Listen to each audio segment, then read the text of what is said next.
Shalom, bien-aimé de Dieu, je vous salue dans le nom de Jésus, notre Seigneur, notre Sauveur, lui qui nous a encore réveillés ce matin. Aujourd'hui, jeudi 18 septembre 2025, nous nous approchons encore de la parole de Dieu pour l'examiner, pour la serrer dans notre cœur, la mettre devant nous et méditer cette parole qui trouve dans notre vie un écho pour agir dans notre vie parce qu'elle sépare l'âme de l'esprit. Elle va jusqu'à séparer,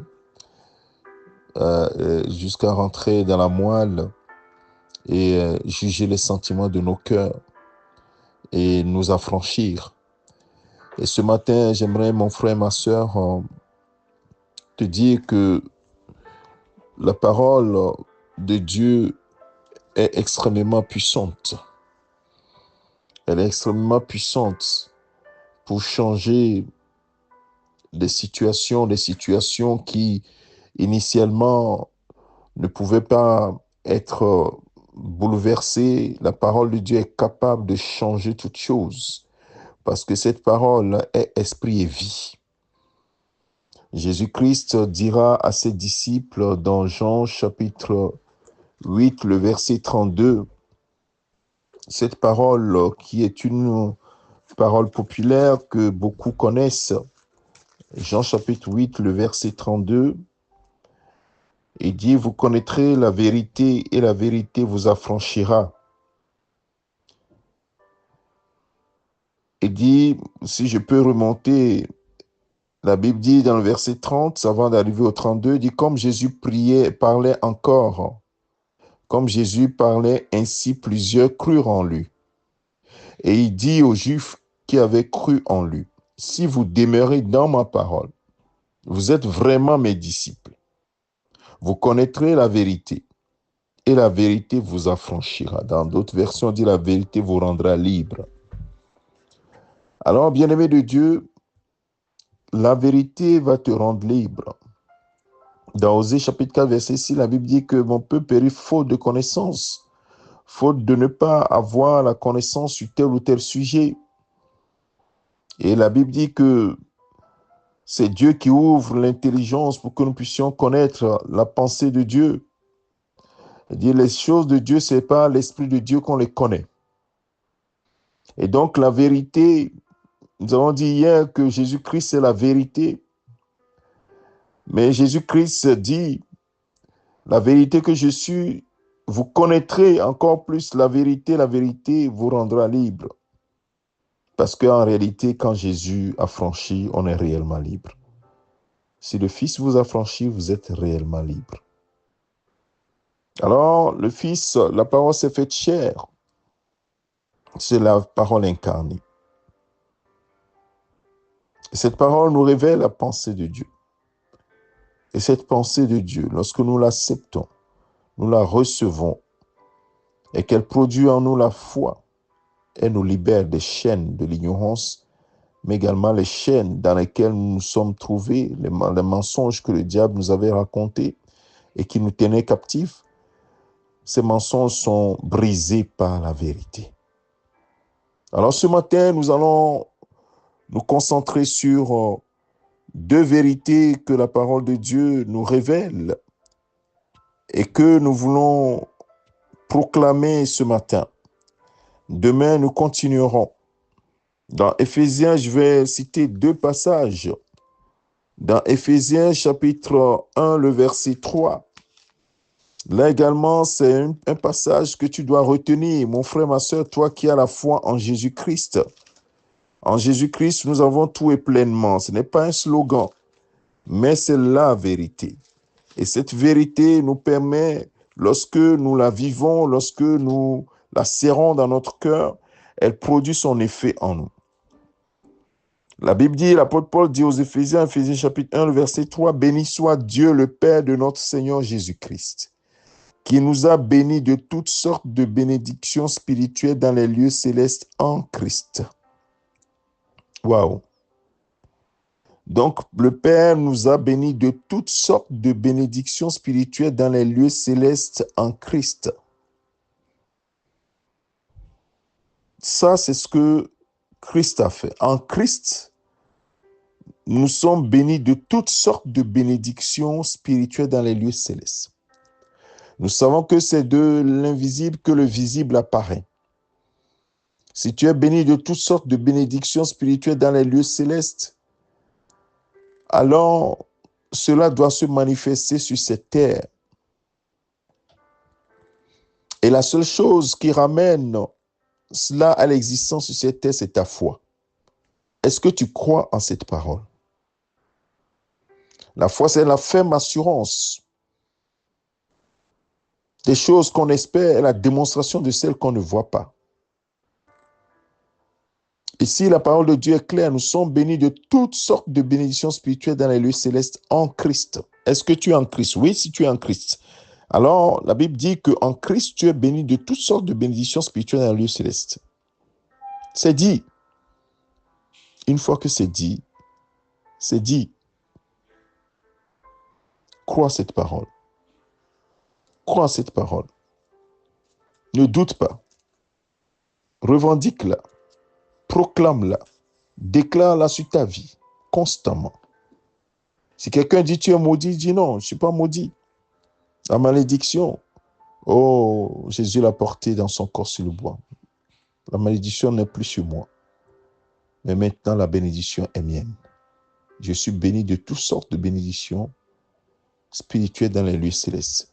Et donc, si tu es béni dans les lieux célestes, tu es béni sur la terre. Tu es béni sur la terre. Parce que le nom de Jésus fait fléchir les genoux dans le ciel, sur la terre et sous la terre. Et donc, cette parole déclarée est entendue dans le ciel, sur la terre, sous la terre. Que toi, tu es en Christ, tu es béni de toutes sortes de bénédictions spirituelles. Ce que Dieu dit de toi, c'est que tu es béni. Quelqu'un dit tu es maudit, non, tu es béni. Alors toi-même, dis-le, tu es béni, je suis béni de toutes sortes de bénédictions spirituelles dans les lieux célestes. C'est ce que tu dois dire. Tu ne dois pas répéter le mensonge de quelqu'un qui dit que tu es maudit. Et tu répètes, oui, ils ont dit de moi que je suis maudit. Non, qu'est-ce que Dieu dit de toi? Dieu dit de toi que tu es béni de toutes sortes de bénédictions spirituelles dans les lieux célestes. Un point trait.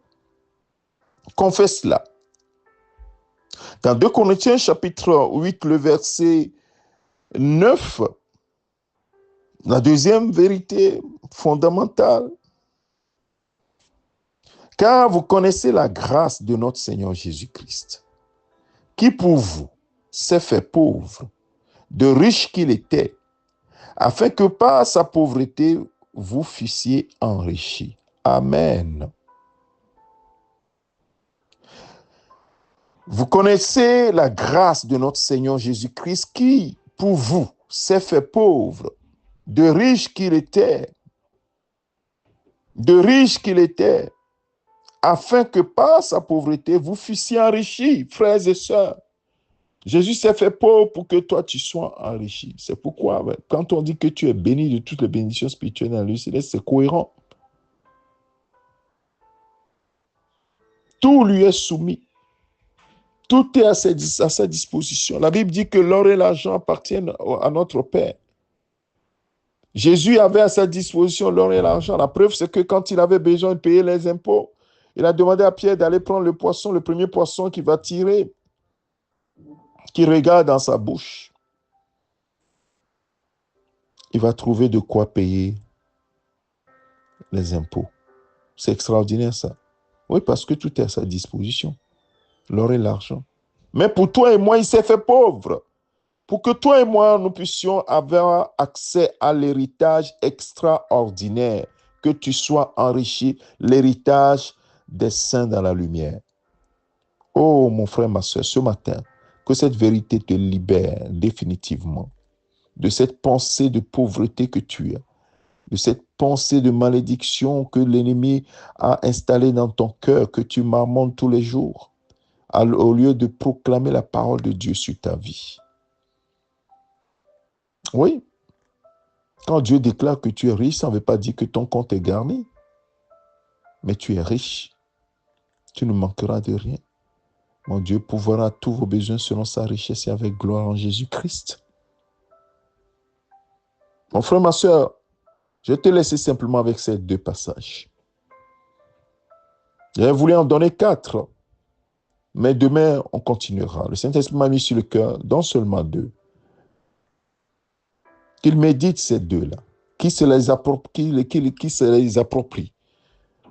qu'il les confesse, qu'il les déclare. Parce que la parole, elle est vivante. Lorsqu'elle sort, elle fait son effet. Et c'est la parole de vie. Donc, en résumé, tu as 2 passages. Éphésiens chapitre 1, verset 3, tu es béni de toutes sortes de bénédictions dans les lieux célestes en Christ Jésus. Le deuxième, 2 Corinthiens chapitre 8, verset 9, la grâce du Seigneur. Ce n'est pas toi qui as fait quoi que ce soit. Toi et moi, nous n'avons rien fait. Vous connaissez la grâce de notre Seigneur Jésus-Christ qui, pour vous, s'est fait pauvre, de riche qu'il était, afin que, par sa pauvreté, vous fussiez enrichis. Nous allons prier. Père, merci à toi pour ta parole qui est la vérité. Merci de ce que la vérité nous a franchi encore ce matin, du mensonge du diable, en disant, toi tu es pauvre et tu resteras pauvre jusqu'à la fin de ta vie. Tu n'as rien. La Bible nous dit le contraire, que nous sommes bénis de toutes sortes de bénédictions spirituelles dans les lieux célestes en Jésus-Christ. Et nous sommes devenus des héritiers de Dieu, co-héritiers avec Christ. Et que l'or et l'argent appartiennent à notre Père céleste. Et que la grâce du Seigneur nous a été donnée parce qu'il s'est fait pauvre, Jésus-Christ s'est fait pauvre pour que nous nous fussions enrichis. Oh Père, merci à toi pour ces paroles qui sont révélées à notre cœur ce matin. Seigneur, merci à toi pour la victoire que tu nous as donnée. Nous, tes enfants, Seigneur, tu nous as donné cette victoire pour que nous puissions marcher dans cette victoire contre le mensonge du diable qui tend à dominer nos vies. Nous pensons qu'aux montagnes, qu'aux difficultés, au lieu de penser à ce que toi tu dis sur nous. Et ce matin, nous avons fait le pari de nous baser sur ce que toi tu as dit de nous, pour que ta vérité totalement nous libère des chaînes du mensonge, des chaînes de l'ignorance, ces chaînes qui nous tiennent captifs. Ô Seigneur, nous sortons de ces chaînes au nom de Jésus. Et nous proclamons que nous sommes bénis, nous sommes des gens bénis en Christ, bénis de toutes sortes de bénédictions dans les lieux célestes. Et que nous sommes enrichis par Christ. Il était pauvre pour que nous soyons riches. Il n'avait pas de lieu où poser la tête, ainsi de suite. Il s'est fait pauvre pour que nous soyons enrichis. Oh, merci Seigneur de ce que tu nous as donné accès à ton héritage. La Bible dit que nous sommes devenus tes héritiers et co-héritiers de Christ. Et ce matin, nous voulons bénir ton grand nom, Père. Nous voulons t'élever et te glorifier pour ces paroles que tu donnes à nos vies, sur laquelle nous nous basons. Nous basons notre foi. Et à partir d'aujourd'hui, nous la proclamons, nous la déclarons sur nos vies, sur la vie de nos familles. Nous qui sommes en Christ, nous sommes bénis, nous ne sommes pas maudits. S'il y a la malédiction sur nos familles, nous ne sommes pas dedans. Parce que la Bible déclare que nous avons été arrachés et que nous sommes maintenant héritiers de Dieu, co-héritiers de Christ, où nous sommes bénis de toutes sortes de bénédictions, où nous sommes enrichis de pauvres que Jésus-Christ était. Oui, il était riche, il est devenu pauvre pour que nous puissions rentrer dans la richesse de Dieu en Christ Jésus. Merci Père pour ta fidélité. Que toute la gloire et l'honneur soient à toi maintenant et au siècle des siècles. C'est au nom de Jésus-Christ, ton Fils bien-aimé, que nous avons ainsi prié. Amen. Que le Seigneur bénisse ces paroles dans ton cœur, mon frère, ma soeur. Demain, nous continuerons sur la vérité qui te rend libre. Amen. C'est ton serviteur, le pasteur Alexandre. Excellente journée.